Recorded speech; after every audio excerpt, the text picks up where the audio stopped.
Tem alguns tweets históricos que eu acho que todo mundo já viu. E esse aqui é um dos meus favoritos. Traduzindo livremente, é algo como: eu não achei que eles fossem comer a minha cara, lamenta a mulher que votou pro partido de leopardos comendo a cara das pessoas. É um excelente atalho visual para você comentar sobre a situação onde alguém faz algo, ou especificamente vota contra os interesses da sua própria comunidade, do seu próprio grupo. Grupo? Caralho, meu irmão.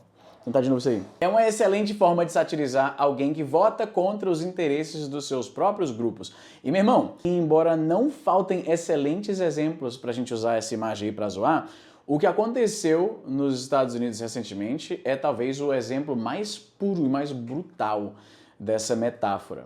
Porque morreu um canadense que era imigrante lá nos Estados Unidos, já morava lá há um bom tempo, apoiador do Donald Trump, que era, veja a ironia, traficante. O cara foi preso, ele já tinha sido preso de outros carnavais, acabou caindo no pente fino do ICE, que é o Immigration and Customs Enforcement, que é basicamente a...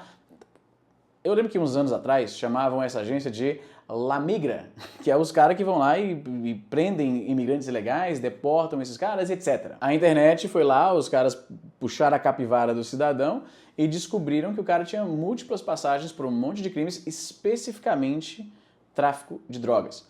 E, porra, mano, a campanha inteira do Trump, desde o começo, quando ele desceu daquela da escada rolante lá na torre dele, lá em Nova York, que ele anunciou que ia concorrer à presidência, ele sempre bateu na tecla de que os imigrantes mexicanos, que fique claro, são os piores, que eles trazem doença e drogas, são criminosos. Ele sempre bateu nessa tecla durante todo o primeiro mandato. A campanha de reeleição também falou disso. A terceira campanha que ele ganhou também martelou bastante nessa tecla. O cara estava tão obcecado com a ideia de imigrantes perigosos trazendo drogas que ele estava jogando até o Canadá nesse balaio. Ele insistiu que pegaram alguns canadenses atravessando a fronteira para os Estados Unidos para vender droga. O que ele ignorava é que tinha muito mais americano cruzando para o Canadá para vender a droga. A maior parte de drogas que entra no Canadá entra pela fronteira com os Estados Unidos, então é muita cara de pau fingir que o maior problema... Mas enfim,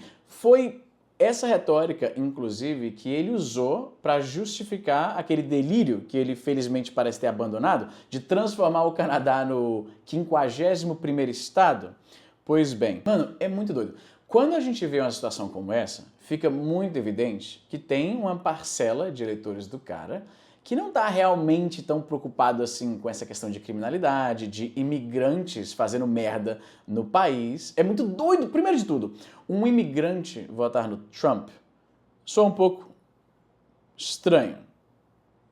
Bom, eu sei que tem muito imigrante latino, mexicano, brasileiro que apoia o cara, mas é estranho. Porque toda vez que o Trump falava que esses imigrantes mexicanos estão trazendo doença, e drogas, e crime, não sei o que, gangues, todos esses caras pensavam como uma mulher metafórica daquele tweet lá. Não, mas eu não achei que ele ia fazer isso comigo. Não é de se surpreender que grupos extremistas, grupos nativistas, supremacistas, essa galera toda, todos eles uniformemente apoiam o Donald Trump. Eu não acho que é por causa das suas políticas econômicas. Tem muita gente que quer só que tire os imigrantes de lá, mano. E é muito, muito irônico que um dos caras que queriam isso era justamente um imigrante criminoso, que traficava droga. Não era qualquer crime aleatório. A ficha corrida dele era um pouquinho mais longa do que só isso. Mas ele cometeu exatamente o crime que o Donald Trump especificamente mencionava e atribuía a imigrantes. É muito doido. Isso diz pra mim que esse cara tá mais preocupado em expulsar, vamos ser francos, mexicanos, muito mais do que apenas imigrantes criminosos. Ele estava tão decidido a apoiar alguém que o prometeu que vai ter menos mexicano ao seu redor. Eu tô falando mexicano por algum motivo, eu não sei porquê, eu não sei explicar isso. Ele queria tanto isso que ele não tá percebendo que ele tá se colocando na alça de mira. E aí o cara foi preso e enquanto esperava a sua deportação de volta pro Canadá, abre parênteses, né? O cara tava morando na Flórida. Eu conheço alguns canadenses que moram nos Estados Unidos. Um dos meus melhores amigos no Canadá, o Trevor, que eu já mencionei aqui no canal algumas vezes, e ele aparece no meu blog, na época que eu trabalhava lá no tribunal, na cidade. Ele é canadense, ele está morando nos Estados Unidos porque ele está se tornando médico. E aí a faculdade que ele estava cursando é nos Estados Unidos e, consequentemente, os contatos profissionais e acadêmicos são nos Estados Unidos e ele está imigrando para lá. Mas não é tão comum assim ver canadenses que queiram ir para os Estados Unidos especificamente, ou pelo menos não era. Talvez o Trump tenha mudado um pouco isso. A galera conservadora do Canadá admira sim o trabalho dele, né? Eu vi isso de perto, porque em Calgary, durante aqueles protestos da anti-máscara, anti-vacina e tal, 100% dos protestos anti-máscara, você via uma bandeira do Trump. O que é muito sem sentido, é extremamente esquisito que se apoie dessa maneira um político que nem do seu país é. Essa galera se provou ser uma minoria, na verdade, porque quando o Trump tava falando a merda lá de transformar o Canadá no 51º estado, todo mundo rejeitou isso. Até políticos da direita canadense disse que não tem direita no Brasil. Isso é definitivamente verdade sobre o Canadá. A gente não tem uma direita no Canadá, ou pelo menos não o que a maioria de pessoas identificaria como direita, porque o Canadá é tão homogeneamente progressista que até a galera de direita lá, você não identificaria.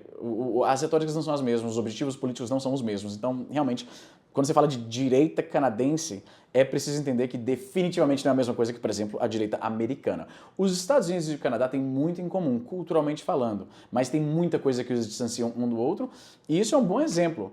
No Canadá, você não tem gente, como tem nos Estados Unidos, insistindo pelo direito de arma ou querendo encerrar com o sistema de saúde pública. Nos Estados Unidos, por outro lado, são muitas as pessoas que querem bastante armas e nenhum tipo de opção pública de saúde para o povo. Isso é uma boa forma de ilustrar a diferença cultural entre os dois povos. Mas o que eu estava dizendo, antes de entrar em mais essa tangente, é que a esmagadora maioria de canadenses que eu conheço não trocaria o Canadá pelos Estados Unidos. Eu estou ciente, eu estou citando isso apenas para dizer que eu estou ciente que existem exceções para isso, mas de forma geral o canadense médio não está super afim assim de começar uma vida no Canadá, nos Estados Unidos, eu devo dizer, especificamente por causa dessas diferenças, né? A maioria dos canadenses concorda que não devia, uma sociedade civil não devia estar todo mundo armado dessa maneira com tanta facilidade, e também concorda que saúde pública deveria ser um direito. A propósito, seria uma boa oportunidade de mencionar isso no vídeo. Eu comento bastante o conceito de Low Trust Society. Toda vez que você usa os Estados Unidos para dizer, mas isso acontece nos Estados Unidos também, eles são a Low Trust Society, então, como se isso refutasse, você não está refutando nada, porque os Estados Unidos não são de forma nenhuma uma High Trust Society.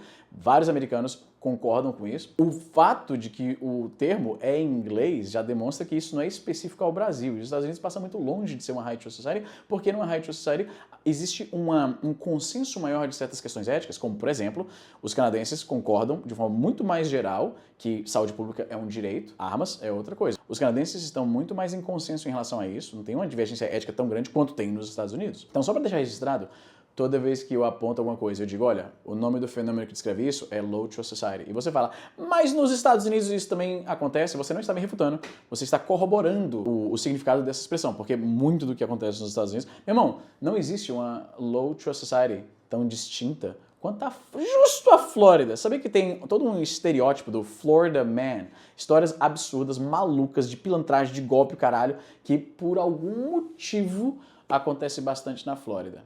Aquilo ali é tanto um Low Trust Society que quando acontece alguma notícia bizarra que foi na Flórida, a maioria de pessoas não se surpreende. É o equivalente cultural da galera que no Twitter fala, ah, DDD 21, tinha que ser, é dessa área que a gente espera esse tipo de notícia.